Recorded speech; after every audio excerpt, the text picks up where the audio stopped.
This show will concentrate on one of the greatest institutions in the world, the black woman.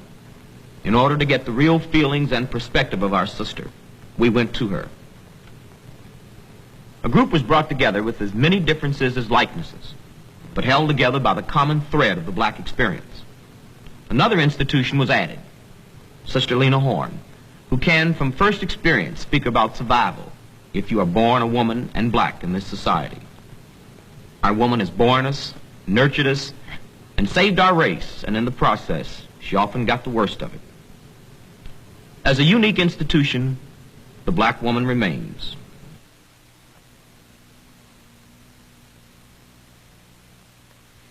I believe the role of a black woman is to work for a just society, and the kind of a society in which children can grow up without fear, in which they can hope. Don't you think so? Really, you know, to boil it all down, black woman is mother of civilization. That adds it up. She is. She's actually the mother, you know. That's it. She's the mother of the earth. She bears forth the fruit, fertilize the soil. I agree. I agree. I think we have overlooked the fact that black women have been for the white nation. They have sucked us dry. That we have nursed the children, we have fed them, we have done everything, put all our energies, all our work into working for the white family. And now it's time for us to take all our strength, all the strength that Monahan says we have. You know, we're supposed to be the strongest women anyway. It's time for us to take all our strength, all our milk, all of that, and put it into working for the black nation. I'd like to touch on something here. I'm glad you brought this up. And I don't know what reaction this is going to get because a lot of people jump at me when I say it. But unfortunately, all people in this country, black people and white people, are subjugated to the same system of media, are subjugated to the same systems of communication, are subjugated to the same conditioning. And that's something we definitely have to reckon with if we're going to ever get through any of this stuff. Moynihan, that's sort of the name that's associated with that word matriarchy, definitely has to be dealt with.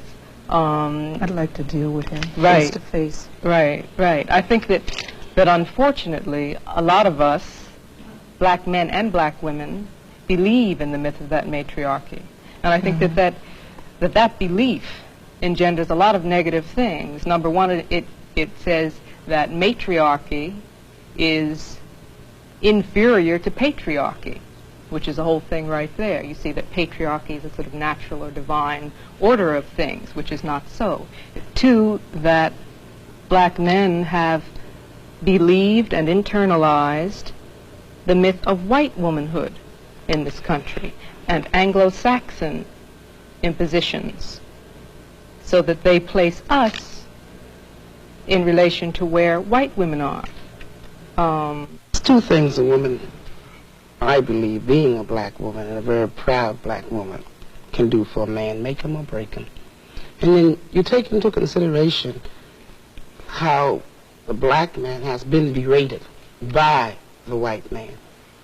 His woman, you know, adequately couldn't have the luxuries of another woman born the same just like her. This man has to, you know, black men have stood by for a very, very long time and been humiliated by the system. He can't get the job that this fellow can get. And you must understand that his wife might have to go on welfare. He has to stay in the humility of that. He has to watch the plumber duck if the welfare worker come in there. You understand me? He has always been like made to feel he's below the next man. So you must, all this you must come, you know, take into consideration. You know, now black men are learning, you know, that they're part. They're beginning to feel like a man. They're getting their dignity and their pride back. So he needs a woman to keep on pushing it. Vice versa, you know. When you say about, you know, in the system, this system has destroyed, actually, the black man. You know, because everything that we've ever done, there's no part of this country that you can say, if you touch that a black man didn't bring it in here. You know, everything that they built, they've never been able to share with it. I don't even want to hear that, you know. What society have done just took our black men and destroyed their manhood. That's what they've done. Aid and abetted. I'm certainly not in disagreement. I'm in 200% agreement with everything you said. I think we all are. But mightn't it be, like, we understand that what the brothers are going through now, as you say, the cultural national, but mightn't it all be very revolutionary, and you might be the better woman for understanding that at this point they need you to walk a few feet behind them to get their manhood together. So if it takes that, then I'm going to do whatever the brothers need now. I mean, I've been doing a lot of research on slavery, and talk about wiping out and ripping off a people. They did it to the black man. They did it. And if it takes, at this point, a cultural nationalist say you got to walk 4 paces behind me, baby, slow. If that might be revolutionary, I'll do that. I mean, I'm going to do anything at this point that's needed. Is that revolutionary? How revolutionary is it if one half of us is in condescension and a kind of almost fear, saying, walking 10 paces behind you, saying that in order for me to, quote, regain my manhood, maybe that's I have to deny you your right peoplehood. No. Is that revolutionary? I think we I'm really have to saying explore if somebody that. really needs that, I don't. We just have to do whatever we need to do to help that these says black to me men that get you together. really believe that there has been this thing called a matriarchy that, as Moynihan I put believe it, we've been ripped off as a people. Black people have been ripped off. No, we have been ripped off. but you're not dealing with the internal thing No, that really... I take that back. Black people hasn't been ripped. Black people have been raped of every ounce of human things that's entitled and due another human being. Right. Do you know how we that's really what it can't is. get this together? And really, because to me this is very alien, and we shouldn't be sitting here talking about defining something which has been defined for us. We should be about redefinition. And I don't particularly care whether I walk alongside, in back of, or in front of. That is going to have to be defined for me by my man. We know too well what our being is all about in the United States of Europe. We have to deal with that. That's why I started out by saying, are we talking about changes within existing systems? Because that's all we're talking about. We're talking about a black nation within a European nation. And if we have to deal with that, then let's redefine our own culture and stop being a subculture. Stop worrying about the man. That's deifying him. Who is the man? I agree with you. Except, sorry, go ahead, Amelia. No, I just wanted to mention in terms of cultural nationalism and what, brothers feel. I don't know, if it's all true that brothers would like you to walk 10 paces in back of them. But I do know that we do have a definite role. And until we play our definite role, they cannot play their definite role. And our roles are complementary. Complete and make perfect that which is imperfect. And that if we go about being the inspiration of the nation, and again, educating the children of the nation, and participating in the social development of the nation, that it would be no problem. And when we say we should not discuss things, we start out to discuss them. Like, why raise Moynihan if he's invalid? Don't raise him. Don't talk about him. I really believe this very strongly, that as much as we would all like to say that and struggle every day re-examining ourselves to do just that, that we are unfortunately very much a part of that dominant culture. It does affect us. Now, if it didn't affect us, we wouldn't be fighting crackers. And that's the truth of it. If it didn't affect us, we wouldn't get mad about what Mr. Moynihan writes. And if it didn't affect us, certain people would not react to the myth of the matriarchy in the way they do. And that's why it has to be exposed and destroyed. It's not that I really want to spend time talking about Mr. Moynihan. It's that I think that we have to get rid of the illusions, we have to get rid of the poisons, we have to get rid of the lies. And one way to do that is expose it and dissect it. Another way, if we create a new life, a new value system, and live it as an example. That's what I'm talking about. That's it. That would probably be the best way. Because then people could see it as a living thing and not as a theory. Because what we need to do is to reestablish a new value system. That's what black people need, a value and how system. exactly, and how do we go about that? We go about it the way you go about daily work. First of all, you decide what you want. You establish your value system, you start to live it. And the people in your community, you start talking to your neighbors. You get yourself together first. Exactly. Then you get your community together. We're in agreement. Then you get your neighborhood together. We're in agreement. Right. And then you can move on out. But in the beginning, you got to make sure you got yourself together. Right. Okay. You have to start right here. But I think we ought to be sure we understand what she's saying. Now, this relates to what you said earlier about the black nation, right? Exactly. I'm not sure I understand what you mean by the black nation. I mean, black people's lives, being self-determining, defining yourself, naming yourself, and having political power. We're a nation already without political power and military power. We're a cultural nation without political and military power. We're a nation, you know, in captivity by another people, a people who have a different, totally different culture than we have, who cannot even relate to the things that we relate to. That is the problem. And as black women, we have to be the inspiration for the nation, for our men. We have to start out into the community educating the children, educating ourselves. Because once we educate ourselves, the children will become educated, because we are the ones that teach the children. We are the ones that decorate the homes. We are the ones that are with both female and male children. We are the ones that the children look to as the image in terms of their daily education. So it is important that we don't get our values mixed up and feel that we have to educate the world. We haven't first educated ourselves. It's still always a self thing. Indeed. I mean, the world will relate to us once we can relate to ourselves. Mm-hmm. I mean, I think we are afraid of definitions and afraid to set guidelines because we might have to live by them. If you stand up and say a black woman should do this and that, then you might have to do that. But if you say, well, we don't have to say anything, you know, we can just do it. Do what? So like everybody can do their own thing.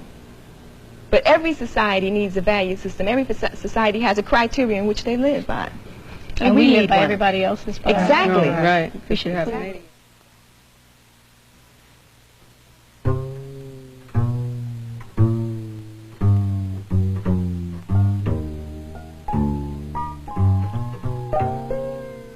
I'm a cotton field in the burning sun. I'm the lash of a whip when the day is done. I'm a mother taking her son from the ends of a road.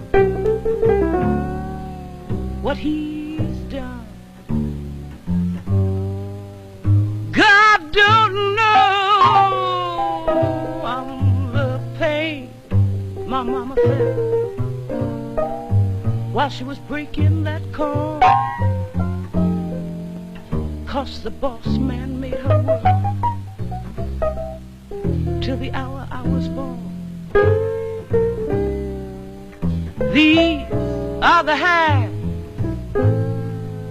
that fix the food with a smile,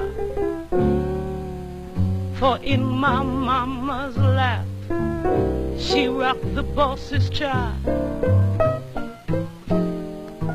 Do you want to see this line? Then listen to what I say. Do you want to see this line? Look in my face. I'm a soldier on a battlefield, far away from home, who's fighting for something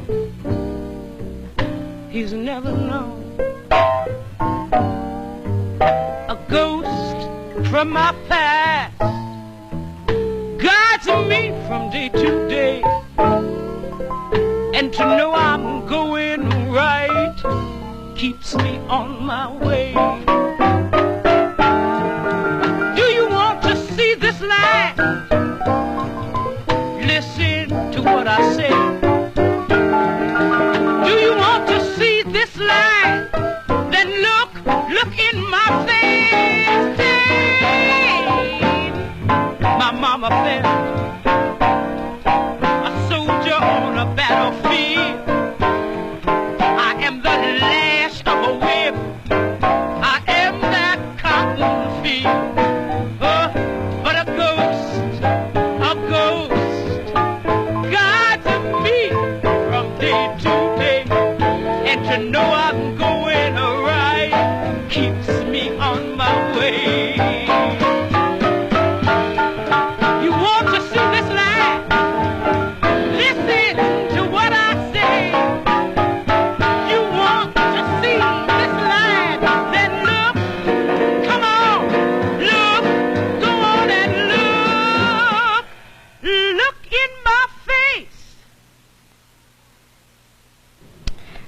for a lady whose voice I like. So he said, you ain't got no talent. If you didn't have a face, you wouldn't be nobody. And she said, God created heaven and earth and all that's black within them. So he said, you ain't really no hot stuff. They tell me plenty sisters take care of better business than you. And she said, on the third day he made chitterlings and all good things to eat and said, that's good. So he said, if the white folks hadn't been under your skirt and been giving you the big plate, you'd have had to come uptown like anybody else. And she replied, then he took a big black greasy rib from Adam and said, we will call this woman, and her name will be Sapphire, and she will divide into 4 parts that Simone may sing a song. And he said, you're pretty full of yourself, ain't you? So she replied, show me someone not full of herself, and I'll show you a hungry person. That's the poem I did for you. Yes. I think I should probably tell you, you know, maybe other people don't, that I had that said to me in 1942. I worked at the Howard Theater in Washington, and a black band leader told me, there's millions better looking, sing better, and it hadn't been for you being picked by white folks, you know, you couldn't make it. And it stuck with me a long, long time in my life, and I'm still trying to learn how to sing, but I say inside every black woman, there's an Aretha screaming to come out. You better believe it. And that's me. That's, yeah. You know, I don't think it, you are the most imitated singer, black or white as they say, in the world. I think that happened because I was picked to, like the man said, I was picked at that time to be what they thought a black woman was like. I was picked even before my own development, and when they picked me, they found they had a tiger by the tail, because they really didn't know what was inside of me. And I was made to look like someone, not me. I was made to look like I had to learn to sing, and I was not allowed to imitate rhythm and blues records because they weren't played very much, and I was raised by middle-class people who didn't believe in singing the blues.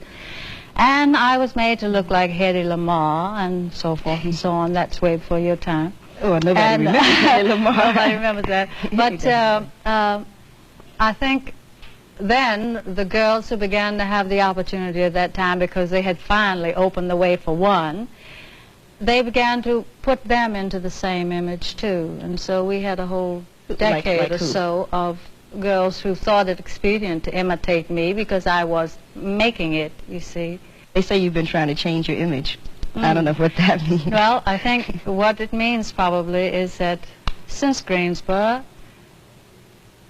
as recent as that, and sit-ins, I was able to flee my establishment stereotype because young people had freed me. And I think that since I always have been what I am inside, that I've been able to survive because they really didn't kill anything black in me.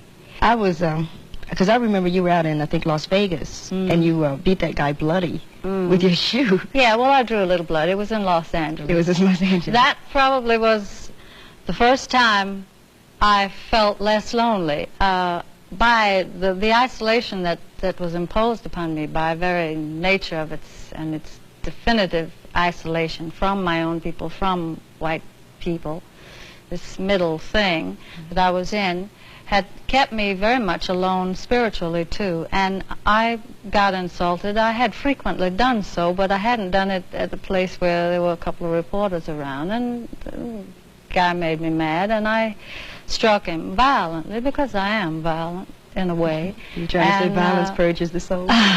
No, he just made me mad, and sometimes your madness just mounts into, you know, beautiful madness. And I struck him, and I got tons of mail and letters and telegrams from black people who said, you know, hey, thank you, and how wonderful, and all. I said, my God, I'm not alone, and that was in the 50s. I had lived a long time without that feeling. And there are so many young black people now who I see doing things that are revolutionizing me and the world. Let me sort of ask a question that might be difficult. Like you grew up with, but professionally with Billie Holiday and Dinah Washington. Yes. And you survived, and they didn't. Do you? I'm sort of asking you, I guess, to respond to that. Like, why? Can you? I don't know. I didn't want anybody to kill me. I think I didn't want them to destroy me. I mean, let's say I won't say hate because it's very bad, and I've not allowed myself until recently to love and open myself up to love. I was strengthened by my active disinvolvement, hidden, but it kept me surviving, and I think my background, my people must have. I find great migrations made by my great-great-grandmother on both sides that I didn't know anything about until I was in my 40s, and they survived, and it must be in us. Yeah. I'm sorry that, you see, I loved Billie very much, and I loved Dinah, and they were both very gentle women to me. They were very good to me when I was starting. And I think I began to know about the sisterhood during those years. You had a personal tragedy. Your father died, and then your son. Yes, this past 6 months I've lost my father and my son, and they were both black men that I was denied until I was along in my years. My father and my mother separated when I was 3, and my son was taken from me when he was 3. But I got to know them when I was older, and they really fulfilled a great deal. When you got ready to marry Minnie Hayden, one of the statements that you made was that you didn't have the strength to marry a black man. How would you? I had married first a black man, and I wasn't a big enough woman to help him. I married him because I had nobody. I ran away from life as a chorus girl at 16, and a stepfather who was white that I didn't understand. And then I found out how difficult it was for a black man to live at that time and to exist. And I failed him. I didn't know. I didn't have enough consolation in myself because I'd never had it to give to him. What do you think about the Angela Davis case? What do you think about Angela? I think that I hate to see another one of my young women being destroyed. When Angela was arrested, they had a thing uptown. Her mother came, her sister was up there. And one of the Panther 13, I believe, one of the young ladies was saying, you know, they can say Angela is beautiful, and they can say she's brilliant, but she's right in the same women's detention home that the sisters that walk the street are in. What I'm so afraid of is this actually is a calculated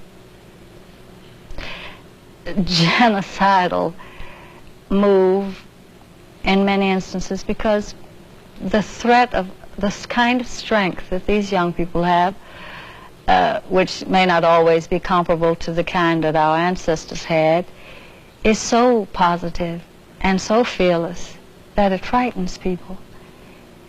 And I don't want to see this continue, but sometimes I worry that it's a concentrated, thought-out effort to not have a young generation so strong and so beautiful.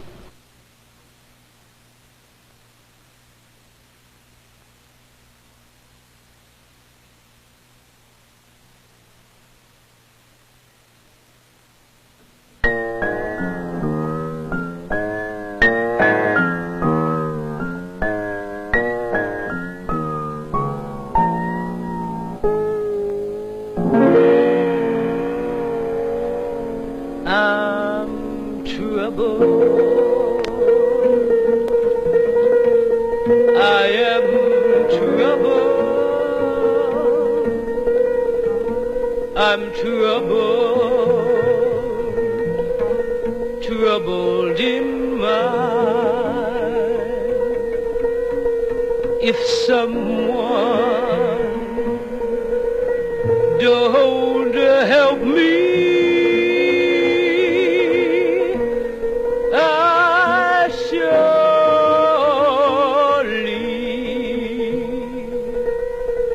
will die. Trouble, trouble, I'm troubled in mind. Oh, trouble, trouble, trouble never leaves me behind. If someone don't help me, I surely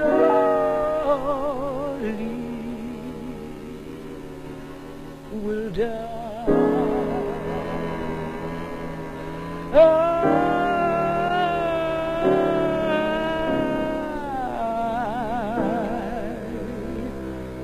will die. I'll die.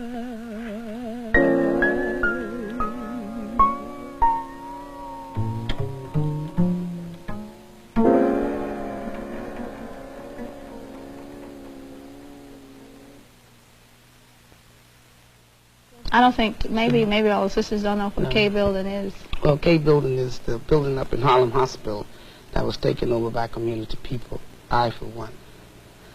And first time it ever was done. We're still fighting to keep control. But like we tell the doctors, we do our thing or don't be no thing. We blow it up. I mean that. I don't care if the CIA listening, blow it up. Because it has to be a change. And people have to stand up, especially black people, for their principles. Because, other groups don't think that we have too many principles, that it's nothing really that we want, that we think is worth fighting for. We can always go over in Vietnam and kill somebody damn near look like us.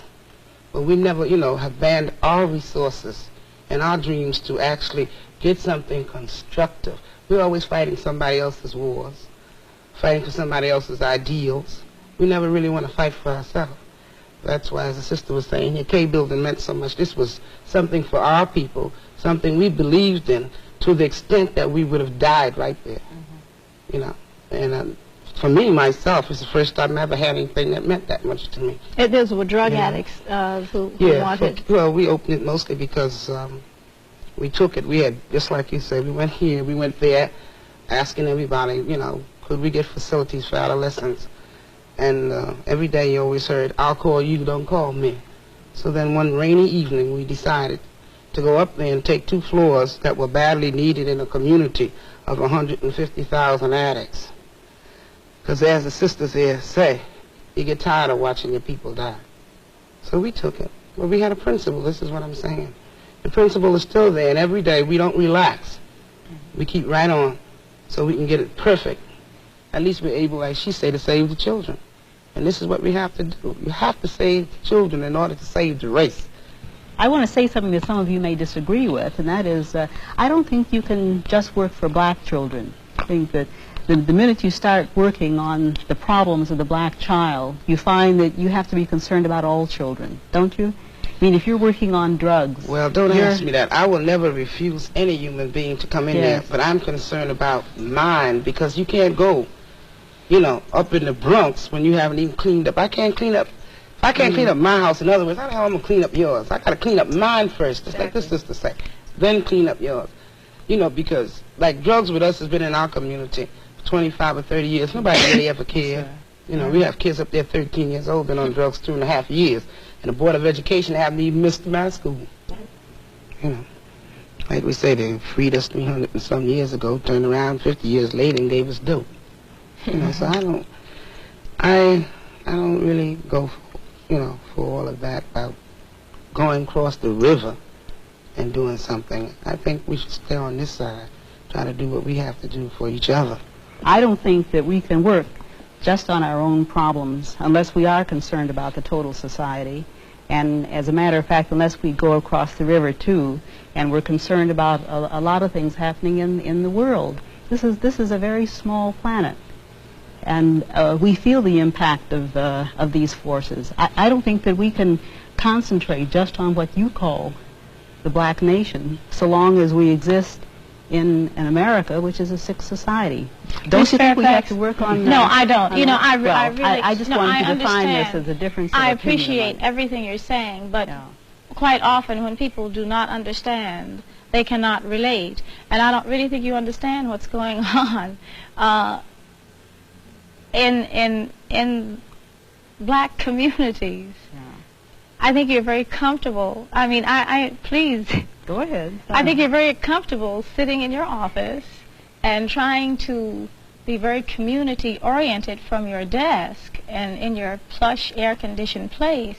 It's not very No, but you have to get... I would like to see your office moved to a rat-infested apartment. If even when them roach-infested Right, yeah, we've all known what it is. No, but I live there right now. I mean, I live there right now. But my point is you have to understand how the system operates in order to take it over and to make it more responsive to you. Now, there are ways of, and I think there are ways of turning programs around. I think all of you are involved in that. Fairfax, Take a walk. Really? Pardon? Take a ride. I mean, really small. I mean, if you live there, go at 114th Street and 8th Avenue, then curve all up through there. You'll see how the system works. Indeed. You will see how the system works. And when we see, professional people of our own race starts to work with that system, then we know, where it's coming from. And a lot of us black people have to begin to learn that we are black, and that man will always look at us just as that. Regardless of how much he might eat with us and pat us on our back, he still look at us for just what we are.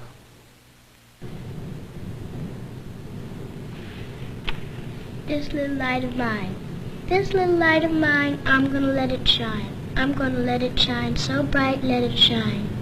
This little light of mine will burn so bright that not only my people, but all people will see it burn. Burn, baby, burn.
Shrine of the Black Madonna here in Detroit is an interesting church for many reasons.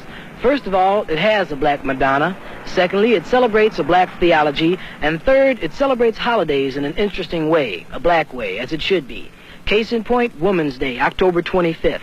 Here at the shrine, the theme was New Directions for Black Women in the Liberation Struggle.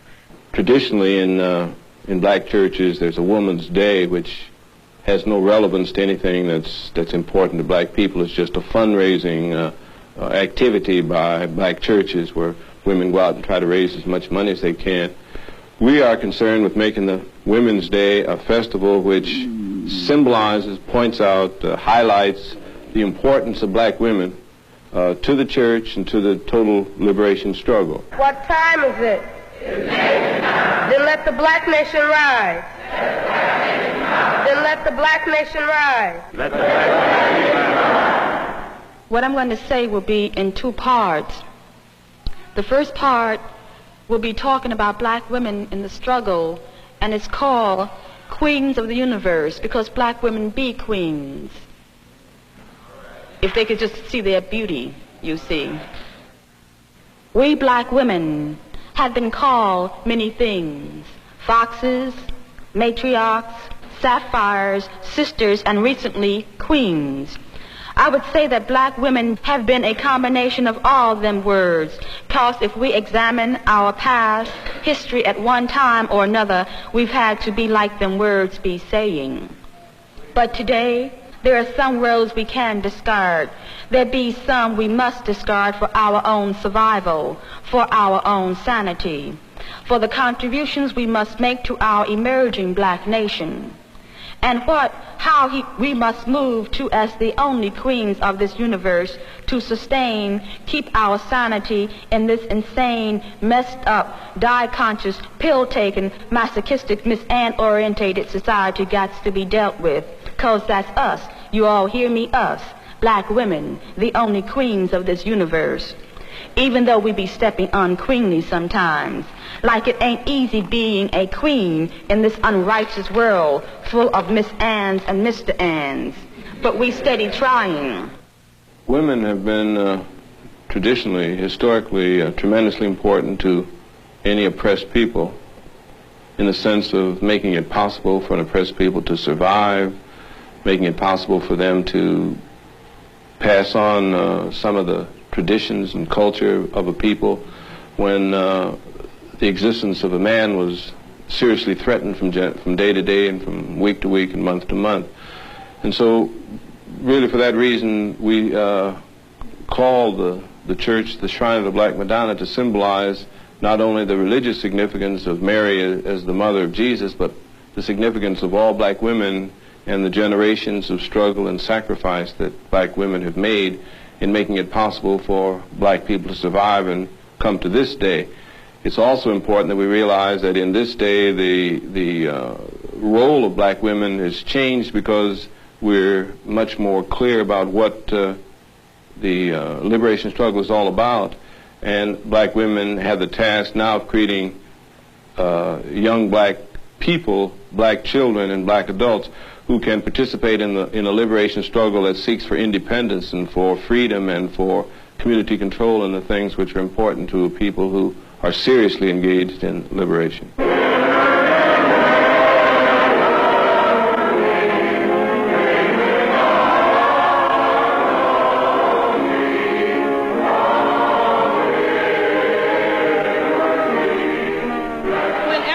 Someone speaks of revolution, we don't have to say that revolution, what are we doing now trying to change things? We didn't just wait until now to start trying to change things. That evening, the women put together a festival that spoke to the church members about blackness and history of black revolution. Recognition was awarded the most interesting presentations, and a soul food dinner was served.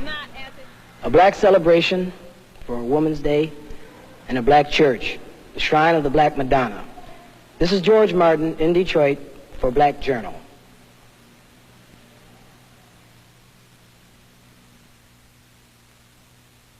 Ladybird.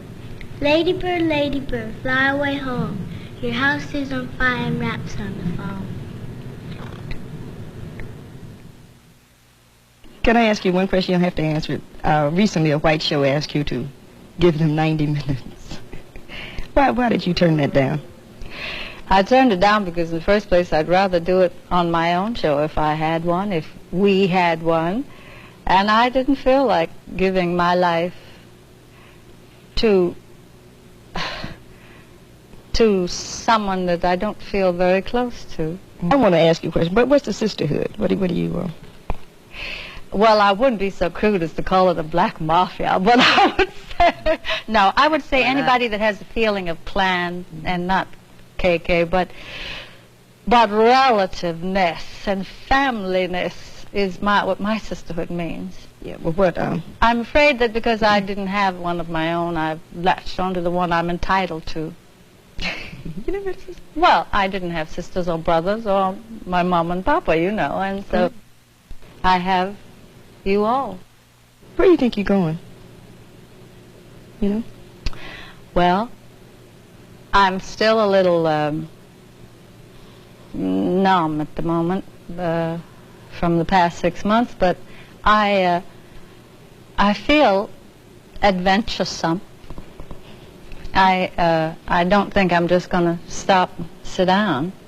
I don't necessarily mean singing or I'm not a lecturer, I'm not a writer, I'm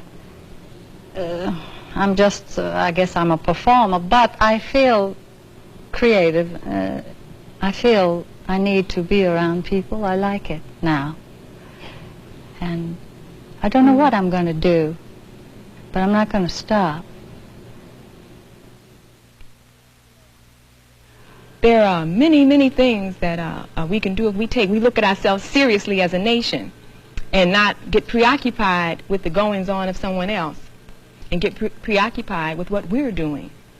You know, there are resources in the black community. We should use those resources and we should move around, you know, in such a way as though we were seriously thinking about having a nation. I agree. And seriously, and not just say it because it sounds good, or say it because it is hip, because nationalism is not faddism.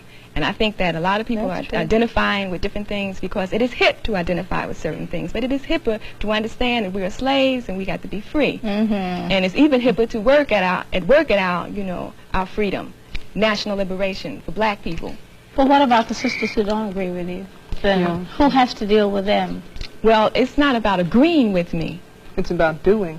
It's not agreeing about it. No, they will just say, I don't agree. It is, you know, we just have that, you know, she could say, I don't agree with you, you know. Right. My man won't let me do that. I don't want to do that.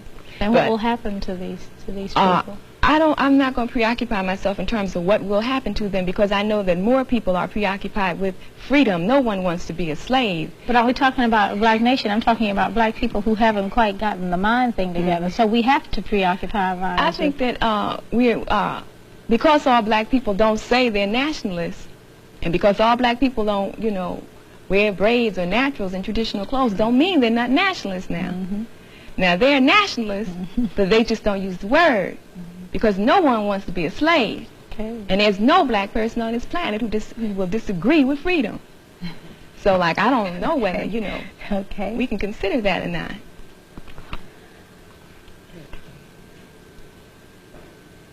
What you're saying is then that it's that many people will be working on things from different perspectives. Be working on the problems of freedom from in different ways. Exactly. Sure, they'll work on, people work at the level they can understand. Because they don't understand certain levels does not mean that they're not nationalistic. It just means they're not conscious enough to understand certain levels of what's going on. But that is your job. If you were conscious enough to understand it, then it is your job to make sure that those who understand will understand too. And that is the job of, you know, the conscious nationalist. And Imam always says that if you're a nationalist and you're talking bad about someone else and you're not doing anything to, you know, to get them where you think they should be, then it's you. Because you're that hip, then you should be hip enough to change them.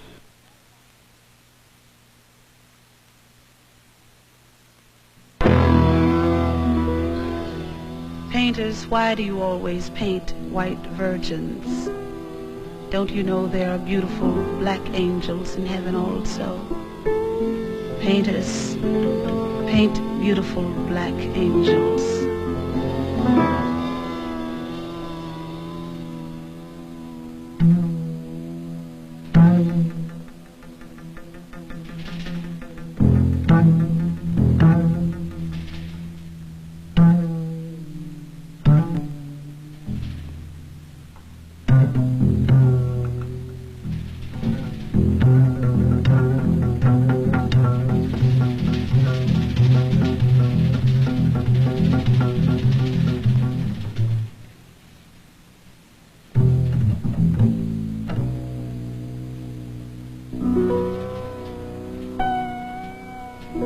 Pintor, nacido en mi tierra, con el pincel extranjero. Pintor que sigues el rumbo de tantos pintores viejos. Aunque la Virgen sea blanca, píntame anhelitos negros que también se van al cielo. Todos los negritos buenos.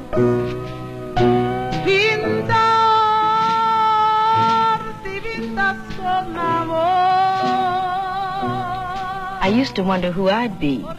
When I was a little girl in Indianapolis, sitting on doctors' porches with post-on pre-debs, wondering would my aunt drag me to church Sunday, I was meaningless, and I wondered if life would give me a chance to mean. I found a new life in the withdrawal from all things not like my image. When I was a teenager, I used to sit on front porch steps, conversing the gym teacher's son with embryonic eyes about the essential essence of the universe, recognizing the basic powerlessness of me. But then I went to college, where I learned that just because everything I was unreal, I could be real, and not just real through withdrawal into emotional crosshairs or colored bourgeois intellectual pretensions, but from involvement with things approaching reality, I could possibly have a life. So catatonic emotions and time-wasting sex games were replaced with functioning commitments to logic and necessity, and the gray area was slowly darkened into a black thing. For a while, progress was made, along with a certain degree of happiness, because I wrote a book and found a love and organized a theater and even gave some lessons, some lectures on black history, and began to believe all good people could get together and win without bloodshed. Then Hammarskjöld was killed, and Lumumba was killed, and Diem was killed, and Kennedy was killed, and Malcolm was killed, and Evers was killed, and Swerner, Cheney, and Goodman were killed, and Louisio was killed, and Stokely fled the country, and Leroy was arrested, and Rapp was arrested, and Pollard, Thompson, and Cooper were killed, and King was killed, and Kennedy was killed. And sometimes I wonder why I didn't become a debutante, sitting on doctors' porches, going to church all the time, wondering, is my eye makeup on straight? Or withdrawn, discoursing on the stars and the moon, instead of a for real black person who must now feel and inflict pain. Pintar si pintas con amor, porque desprecia su color, si sabes que en el cielo también los quiere Dios. Pintar de santos, de alcoba,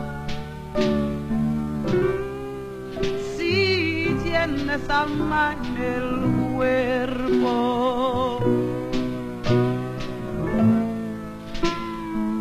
porque al pintor corren tus cuadros.